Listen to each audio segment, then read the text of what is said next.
Greetings from eMedi News and H K Foundation of India. Welcome to the show Chat with Dr. KK. Today we have with us Dr. H K Chopra, who is a senior consultant cardiologist at Mulchan MedCity, who is also been a vice president of CSI Delhi and vice president of Cardiological Society of India at a national level. He has also been the president of IMA New Delhi branch. Apart from that, he has also been the editor of Indian Heart Journal. So welcome to our show. Thank you. There was a time that metabolic syndrome was not taught to us in our medical college.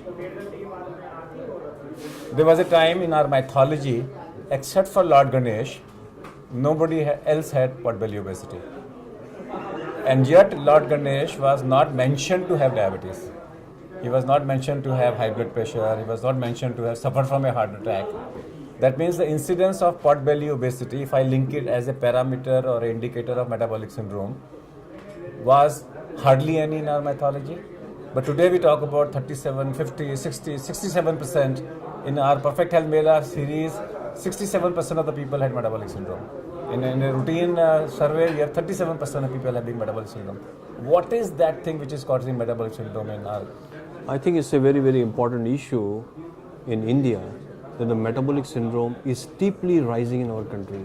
As you mentioned and documented the data from Perfect Health Mela, that 67%. We have conducted a study published in Indian Heart Journal, and we have shown very clearly in a community-based trial in the in-hospital and outpatient data, 65% is the prevalence rate in the city of Delhi, out of which the dominance is more in female as compared to males. But between 40 to 60 years of age, there is the highest prevalence of metabolic syndrome. You asked a very pertinent question. What is that which is causing the metabolic syndrome? I think it is only the faulty lifestyle. Genetic factors have very minimal role.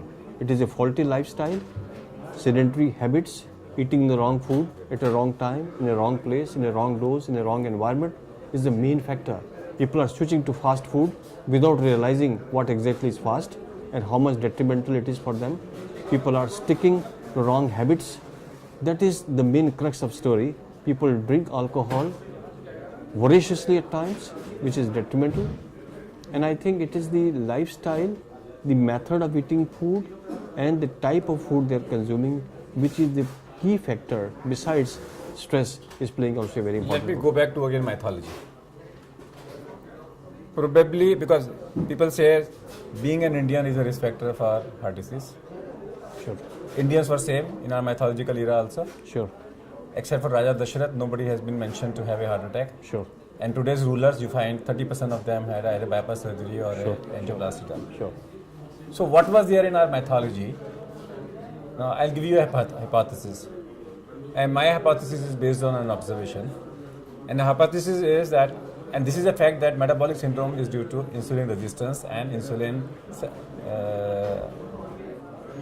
hyperinsulinemic state.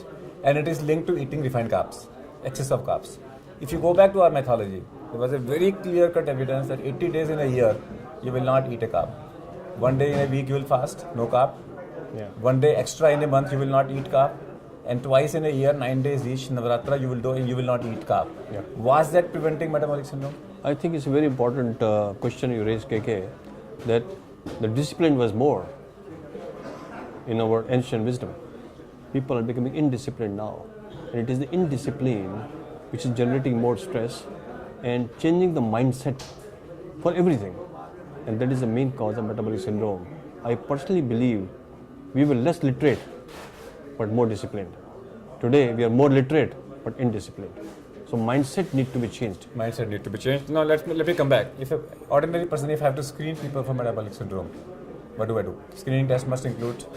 I think the most important thing is the biochemistry is very important, especially the levels of high density lipoproteins. So HDL cholesterol, triglycerides, total cholesterol are very, very important factors. And then we must try to have some markers which are the non-invasive markers like intimal media thickness. Similarly, visceral fat. There was a lot of study and a lot of data which was discussed in our conference also. It is the visceral fat which is more important than the generalized obesity. Apart from abdominal obesity, measuring the abdominal circumference, then should I go for a visceral fat, say echo parameters, Very CT important. parameters? Very important. There is a lot of data coming up, and the relationship is very, very strong of the epicardial fat with the metabolic syndrome, and which is really believed to be the marker of prognosis and marker of therapeutic intervention for metabolic syndrome, so that we can reduce the morbidity and mortality in the years to come. So if a patient has a metabolic syndrome, what advice do you give? I think once the patient has a metabolic syndrome, we must have a thorough evaluation after the basic biochemistry, thoroughly evaluated by echo or by carotid intermediate thickness or by ankle brachial index. And once we evaluate their deficit or their grading of the deficits, we must plan a lifestyle profile for them, which I feel which is of 90% value to them.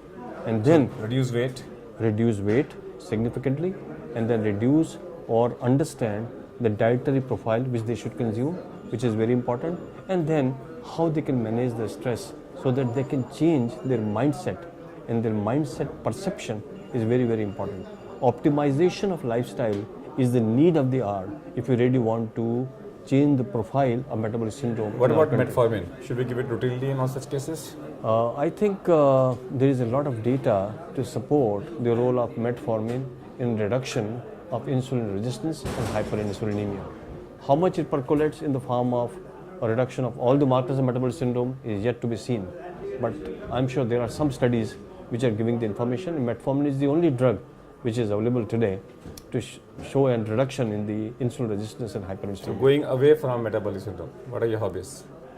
My hobbies are I'm very fond Apart of from singing. I'm very fond of going for a walk every day. The day I miss a walk, I feel that I'm missing something in my life. I go for every day at least 40 minutes to 45 minutes walk in Lodi Garden. That's a garden I love, and I call Lodi Garden as a garden of or the University of Love, because I just see love only right from the heart. Whether it's in animals or birds or plants or human beings, they're all in a different mode, and the mode of love and compassion is there. Yesterday I was interviewing Dr. Pehlajani and Dr. Sainani, and both of them said that their passion is singing, and they sang 2 lines each. You also have a passion for singing. Let's have 2 lines on the camera. On the camera. कल रात जिंदगी से मुलाकात हो गई, लब थर थरा रहे थे, मुलाकात हो गई, कल रात जिंदगी से मुलाकात हो गई. That's great. If you would not have been a doctor, what you would have been? If I could have not been doctor, I could have been a singer. You would have been a singer. Oh, that's great. Absolutely. It was my passion right from the childhood that if I don't get admission in a medical college, I'll go to Mumbai and try to bid for singing or entering in a film industry. First priority was only singing, not acting. If you are called by the Prime Minister of India and they give you a power to change one policy to improve the cardiovascular status in India, what will be your that? I think I will try to bring in spirituality. Spiritual cardiology. I won't call it as spirituality, spiritual cardiology. Spiritual bring it as a cardiology subject. is a very, very important intervention. So when any time you have a chance to be the scientific in charge of CSI, you will have a session on spiritual Yeah, I can do it only when KK become the health minister. I can do it. Okay. I can do that. Okay. Today, all of us are teaching hands-only CPR to revive a person after death instead of doing mouth-to-mouth resuscitation. And we says within 10 minutes of death, earlier the better. At least for the next 10 minutes, longer the better. Compress the center of the chest with a speed of 10 into death, that is 100 per minute.